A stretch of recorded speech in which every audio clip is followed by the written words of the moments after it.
Can you believe it? Arsenal have dropped points yet again, 2 games in a row. They draw 2-2 at Molineux against Wolves, who have been by far the worst team this season. I heard a stat that no team at the top of the table has lost a 2-goal lead against any team in the relegation zone in the history of the Premier League. And Arsenal have only gone and done it against one of the worst sides in the history of the league. Let that sink in. I was going to make a video about this straight after the game, but honestly, I was in too much of shock. I tried recording it, and it was just all over the place. All over the place, as I just could not believe that Arsenal had dropped points in this fashion again. You had Martinelli saying 2-1 to the fans as they were leading 2-1 in injury time. I mean, it is unbelievable. Arsenal players losing their heads at the end of the game. Gabriel Jesus goes to fight Mosquera, who I thought played for Arsenal, but it seems like Wolves have a Mosquera too. You could just see the look on the faces of the players, the faces of the fans, and the face of Mikel Arteta. This is a huge, huge blow for them.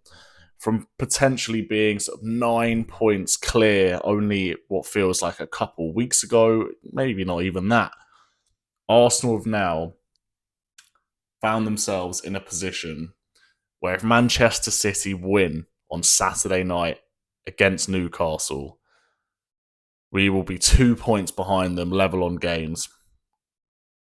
I still cannot believe that Arsenal have let this happen.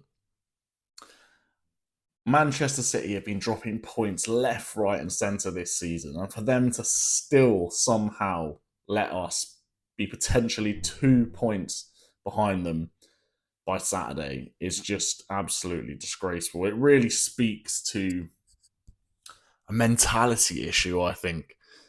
Arsenal, they made it 2-0, and at that point, you would expect champions to just put their foot on the throat of the opposition and make it 3-4-0 out of sight.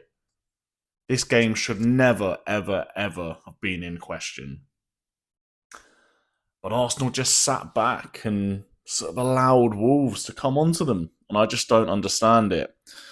I really don't understand it. I think there's got to be some sort of mentality issue within the squad that's maybe coming from the manager that resonates around to the fans and social media and the players' heads and everything, of just a negativity, a sort of hold on to what we've got. But champions of the past, and I'm going to speak about City because that is the team I support and that is the team that I've watched the most. The City teams that win the title would have been 2-0 up at the same time against Wolves or a team like that and gone and won 5-0. That is what proper champions do. But no, Arsenal just didn't control that game at all. And they've let Wolves draw against them in the last minute. And we have to talk about the state of the actual goal, because I think someone who did have a bad game and whose fingerprints are all over this loss is David Raya. Now, first of all, the first goal they conceded, it's no fault of his own, but Raya just seems like a small keeper in net. And he seems to concede those goals where they're being whipped into the top corners, and you sort of think, how has Raya not even got there? It's because he's short for a keeper. He's only about 6 foot tall. And if you've got a big keeper in there, like a Donnarumma, Courtois, or any other keeper in the league, you don't see that big gap between their hand and the top corner. But it just looked like Raya wasn't covering the full goal, but that's what you're going to get, and that's what you have got with a short keeper. But moving on to the equalising goal, a calamity between Raya and Gabriel, miscommunication. I think Raya should be leaving that to Gabriel to just header out, but he's come out there's been a mix-up, and from there, that just gives them the chance. And they put it away from Edozie, I believe it was, who I think has links with City, or maybe that was his brother. I don't know. But the question is now, do Arsenal have the mental strength to come back from a blow like this? And my honest thought is no. I think Arsenal are mentally weak. This has happened year on year on year. They know Man City are coming. And I think this is the start of another downfall. And they've got to go to Tottenham, which I mentioned in, I think, one of my videos before. They've got to go to Tottenham and they have to win. And this is going to be a revitalised Tottenham with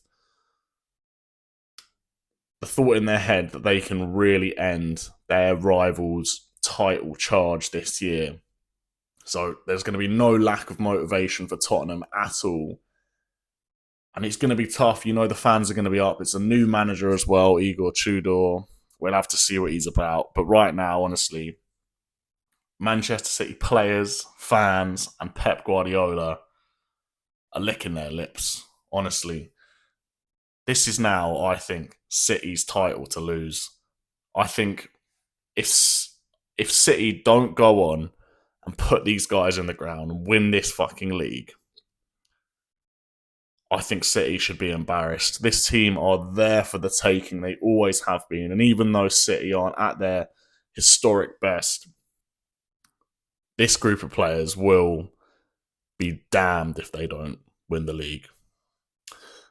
But that's going to be it for today. Let me know what you thought in the comments. Like, subscribe.